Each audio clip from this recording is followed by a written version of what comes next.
അതെ തിരുമേനി, കാര്യങ്ങളെല്ലാം ആദ്യം മുതൽ തുടങ്ങുകയാണ്. ഞങ്ങൾ വന്നത് ഞങ്ങളുടെ മകന് അങ്ങയുടെ മകൾ രാധികയെ പെണ്ണു ചോദിക്കാൻ വേണ്ടിയിട്ടാണ്.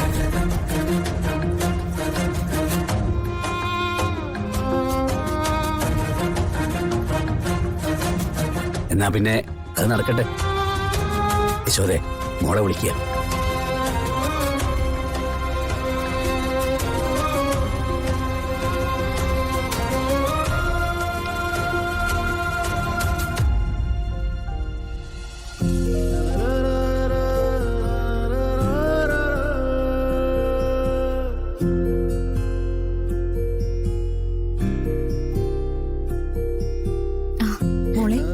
അവിടെ വിളിക്കുന്നുണ്ട്.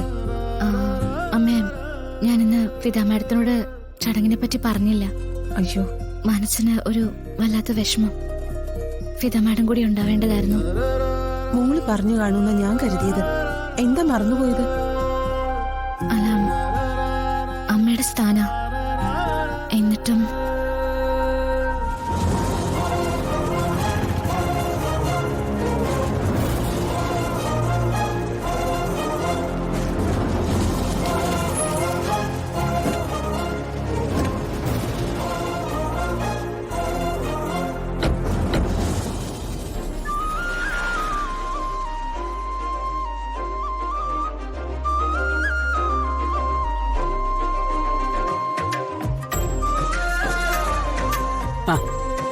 നമസ്തേ. ഇതാ മേഡം.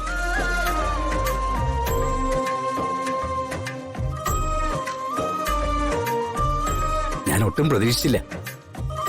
ഞാൻ വന്നത് ബുദ്ധിമുട്ടായോ? ഇവരെന്താ ഇവിടെ? അതെങ്ങനെ ബുദ്ധിമുട്ടാവാനാ? സ്വന്തം കുടുംബത്തിലെ ഒരാളല്ലേ കയറി വന്നത്.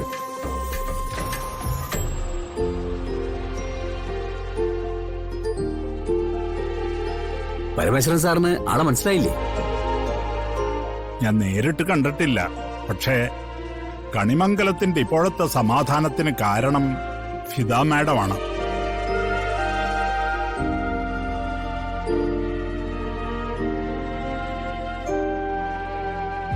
കണ്ടെത്തിക്കൊണ്ടുവന്ന അഡ്വക്കേറ്റ് ഉണ്ടല്ലോ, ആരതി വർമ്മ. ദാ, എന്റെ മകൻ ഇങ്ങനെ എന്റെ കൂടെ ഇരിക്കുന്നതിന്റെ കാരണം അവരാണ്. ഏട്ടത്തിക്ക് സംസാരിക്കാൻ ബുദ്ധിമുട്ടുണ്ട്. പക്ഷേ ഏട്ടത്തിന്റെ മനസ്സിലെന്താണെന്ന് ഞാൻ പറയാം.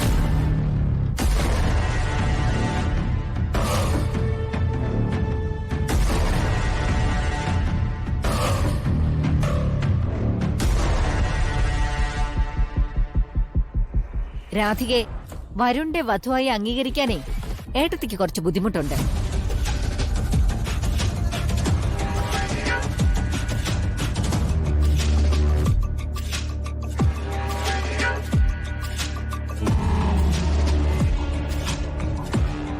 അതെ, സത്യമാണ്. അച്ഛനോട് അമ്മ പറഞ്ഞിട്ടില്ല. പക്ഷേ അമ്മ ഞങ്ങളോട് പറഞ്ഞിട്ടുണ്ട്.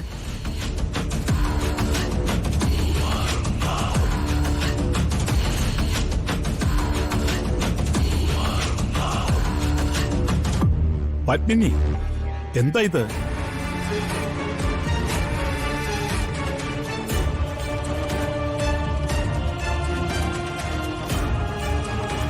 ഇവരീ പറഞ്ഞതൊക്കെ സത്യമാണോ അമ്മേ? അങ്ങനെയാണെങ്കിൽ അമ്മ ഈ ചടങ്ങിന് പുറപ്പെട്ട് വന്നതെന്തിനാ?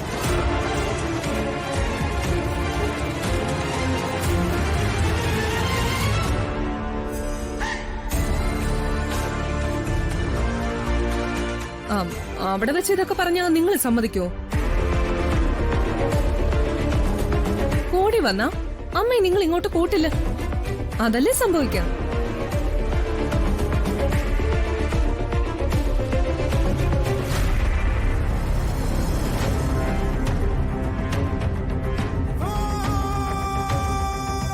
അതുകൊണ്ടാ അമ്മ ഇങ്ങനൊരു അവസരം തിരഞ്ഞെടുത്തത്.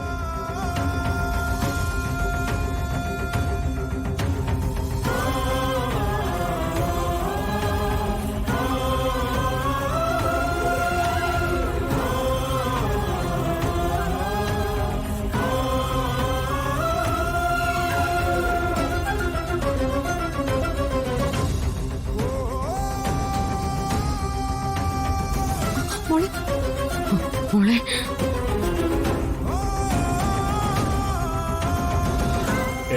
എന്താ അമ്മേ ഇത്? ഇരിക്ക്. ഡാ നീ ഇവിടെ ഇരിക്കെ. അച്ഛൻ പറയുന്നത് അനുസരിക്കേ. അവളോട് സംസാരിക്കാനുള്ളത് ഞാൻ സംസാരിച്ചോളാം.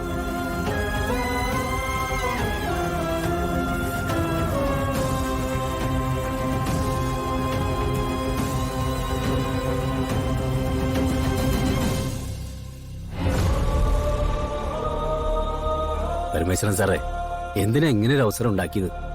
അറിയില്ല തിരുമേനി.